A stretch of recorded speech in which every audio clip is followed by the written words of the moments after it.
So it's Donna, and here is I guess it's May 8th garden update.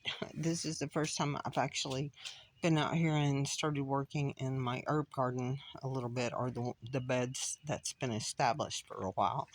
I've got biting flies flying around. They're terrible. Anyway, this is some of the dill that has reseeded itself.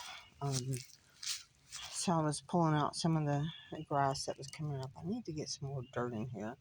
And of course try to keep the chickens out of it. But I was scratching around in there. And the dill smelt wonderful. And then I have this beast of a sage bush. I meant to move it last fall, but I just wasn't feeling up to trying to wrestle this massive thing out. I think there's oregano popping out down in here. I think that's what this is. I'm not sure. It should be down in there. But there's plenty of sage. The pollinators have loved this. In fact, they have not enjoyed me being around here working on it. This plant, oh my goodness, it's probably at least 4 feet wide. This is one plant. I wish you could see it in all its glory. Anyway, now on to some catnip. Catnip. Catnip has reseeded itself. I actually had some tomatoes that reseeded themselves. I think they're Amish paste. I'm not sure. There's a whole bunch of seedlings that come up here. I don't know, something's been eating on them. I should separate them. But here's one that's come up. These others right here and right there are cherry tomatoes that I actually purchased this year.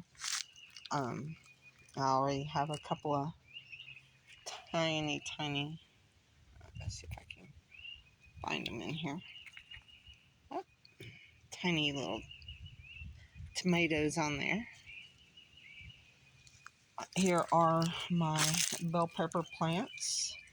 Some of them I've got 2 sets of red, a yellow, no, I'm sorry, a red, a yellow, and 2 sets of green bell peppers in here.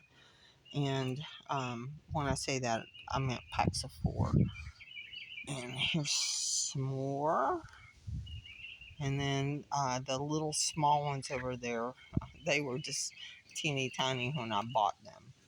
Now, I am overrun by basil. I didn't know that the basil was going to reseed itself so much. So I'm going to try to replant some of this and pull some of it. I've got some kind of weed growing over there. Need to pull out. And then the carrots, most of these carrots overwintered and really started growing. Some kind of bugs, probably the caterpillars are eating on them. Anyway, now that it seems to be a good growing season and we're not going to be too cold, I'm going to get in here and start working. But I just wanted to give everyone an update on the status of the wicking bed. I'm not going to tear it down. I'm not going to have my husband tear it down this spring. I think I am going to wait till the fall, since I've already got most of it planted. Anyway, that's it for this part of this garden, and we'll catch you more later with some of the other garden. Grow garden. Storm's brewing. Bye.